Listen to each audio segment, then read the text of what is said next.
Viens deputāts no Ukrainas bija teicis, ja Ukrainai neizdosies atvairīt Krievijas uzbrukums, tad Latvija kā Eiropas Savienības robežvalsts būs nākamā. Vai tiešām mēs līdz tam nodzīvosimies, ka Krievija mums sāks brukt virsū? Nu, uz pasaules nav tāda ģēnija, kas šo jautājumu var atbildēt. Līdz ar to es arī neesmu starp viņiem. Tas Ukrainas stāsts nav tik vienkārši, kā tajā jautājumā tiek apgalvots. Es minēšu vienu piemēru. Kosova. Tur kādreiz Dienvidslāvija bijusi Serbija. Tur kādreiz dzīvoja tikai serbi. Bet laika gaitā, tur peripētīs, pamazām aizvien vairāk sāka dzīvot albāņi. Un uz 90. gadu sākumu tur albāņu īpatsvars iedzīvotāju skaitā Kosovas teritorijā bija 82%. Un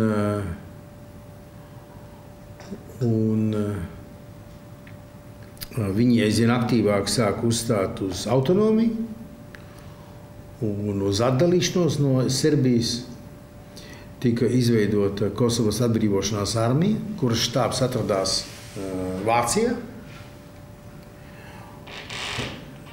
Armijas skaitliskais sastāvs bija 6000 vīri. Tieši atbalsts bija no rietumiem viņai. Bet tā bija Dienvidslāvijas teritorija. Dienvidslāvijas pēc tam Serbijas teritorija. Tad Serbija sāka cīnīties ar šo te atbrīvošanās armiju. Es nezinu, kā sauc tur tajā Doņetskā, bet arī droši vien kaut kāda atbrīvošanās armija. Kaut kas ļoti līdzīgs.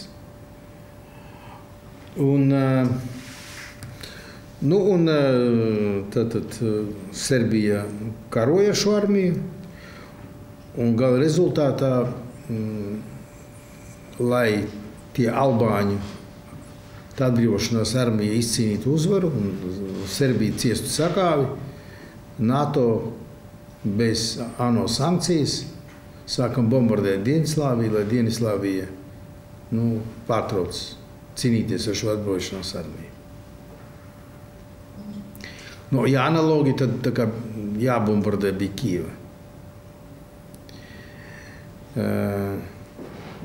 Atceraties, tika sabombardēta arī Ķīnas vēstniecība. Tas viss beidzās ar referendumu, kur saprotama lieta, ja tur ir tagad jau pār 90% albāņi, tad nobalsoja par Kosovas neatkarību. Un Kosovas neatkarība atzinušas no kaut kādām 190 valstīm pār pa 100 mazliet. Nav atzinušas Ķīna, Krievija, piemēram, Grieķija nav atzinušas.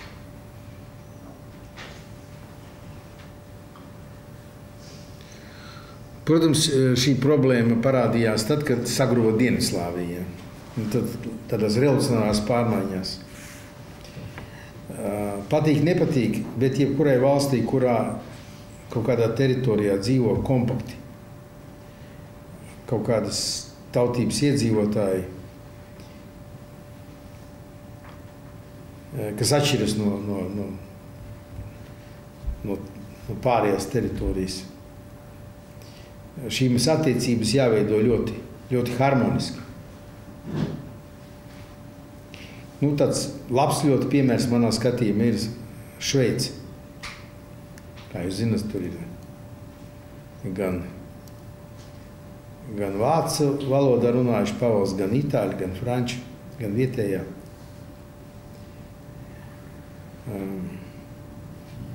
Protams, ja nebūtu bijis tas Maidans un tā Janukoviča gāšana ar spēku, protams, jo viņam termiņš nebija beidzies. Nebūtu sākušās jukas, nekādi tur, ne Krīma būtu citur šobrīd, ne Doņetskā un Luganskā, un arī nebūtu šie notikumi. Tā kā jebkurai valstī svarīgākais un galvenais pienākums ir nodrošināt iekšējo stabilitāti un tur dzīvojušo iedzīvotāju dažādu tautību komfortu. Tāpēc galvenais Latvijai ir nodrošināt, lai visi te jūtas kā mājās. nevis kā viesos. Un nevis kā otrās šķiras iedzīvotāji.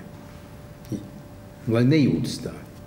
Pie tam to jau nevar uzspiest nevienam. To var tikai radīt tādu sajūtu.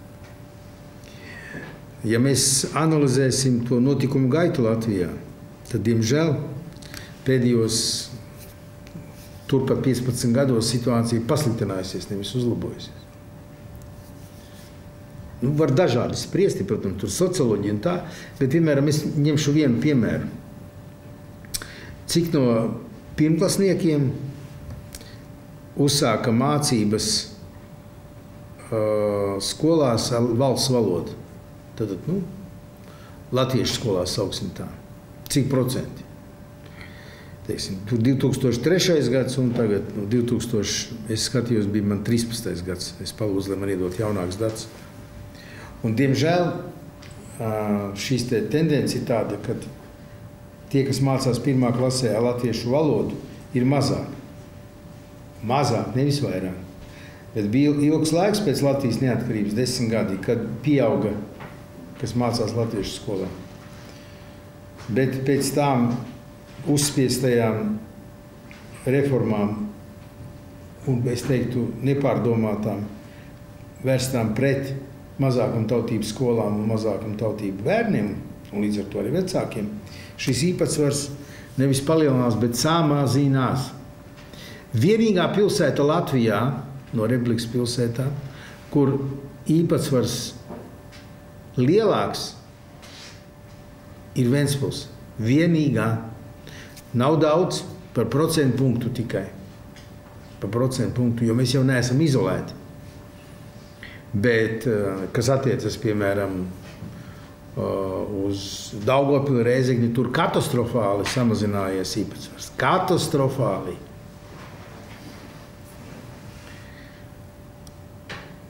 Es nesaku,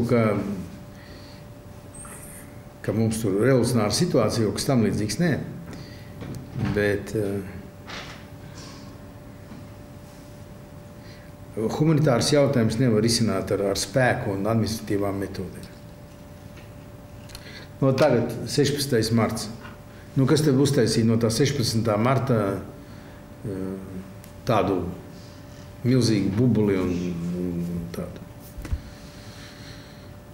šausmu stāstu bezmaz, ja, kur tagad jau mēnesi visi runā, kas būs, un iet runa par ziedu nolikšanu pie pieminekļa. Paši politiķi, jūs atceraties, Saeimas priekšsēdētājs gāja nolikt ziedus, aizsardzības ministrs gāja nolikt ziedus, visi tur gāja nolikt ziedus, un visi bija tie varoņi. Savukārt tagad nedrīkstiet nolikt ziedus, ja, tāpēc, ka tas ir šausmas, tad tur diskreditēs Latvijas valsti un tā tālāk. Man pieeja tāda, ka nolikt ziedus var jebkurš, jebkurā vietā, jebkurā brīdī. Tā ir viņa personīgā lieta. Tā ir skaitā valdības locekļi.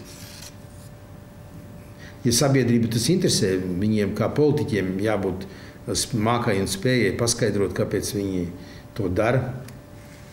Bet tagad, tāpēc ir demisija, tur nevar iet, tad varēja iet, tagad nevar iet. Tur jau ir tā mažošanās, jā.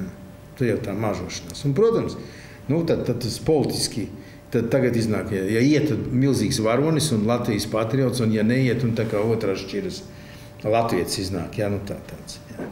Savukārt, otra pusē, protams, tie, kas iet, protams, ir fašisti un tam līdzīgi. Kaut gan mēs ļoti labi zinām, ka abās divīzijās, pirmkārt, kāpēc tās bija SS divīzijas, tāpēc, ka tās bija iesaukta regulāri armijā nedrīkstēja, ja, un tāpēc tās bija SS divīzijas, kas skaitījās formāli brīvprātīgas, kaut gan tur tie piespiedu kārtā, ja neskaita pašu sākumu, iesauca Vācu armijā. Tā bija piespiedu lieta un nekāda tur doma vāciešiem par neatkarīgu valsti vispār aizmirstiet. Un, starp citu, šīs divīzijas komandēja nevis latvieši, bet vācieši. Pie tam SS ģenerāļi, kuri nebija armijas ģenerāļi, bet bija SS ģenerāļi. Un tā tālāk. Jā. Vai Šveices gadījumi tomēr labāk nedara tas, ka viņi vairāk nekā divi latvieši, krievi, piemēram, kā mums Latvijā. Šveicē tomēr ir kurus pats minējas, vācieši, itāļi. Ja tā ņem, tad viņiem vajadzēja sadalīties 4 daļās. Pie tam viena daļa ir Itālija, tad tie aiziet pie Itāļiem. Ja jūs gribat Montblancā paskatīties, tad tas ir blakus Šveices robežai, kas jau ir Francija. Ja? Tad tie vieni pie Francijas, otri pie Itālijas, vācu pie vāciešiem, bet neviens nekur neiet. Saprotat? Tur jau tā kā sadalīt viņu jau vienkārši pa gabalam, bet ne viņi grib, nekāds viņus, kaut gan it kā pat vācieši kā Vācija, tā kā it kā Anšlusu Austrijā uztaisījā, Šveicē, ne? Saprotat? Tas nozīmē, ka ļoti gudra politika, 100 gadu gudra. Ja? Neviena nesauc pa Parīza roku vai Berlīna roku. Jā, tur neviens. Jā. Pie tam es biju, kad pie daktariem te biju, braucu ar taksi, vai ne? Viņš nezina vienu valodu, tikai franču.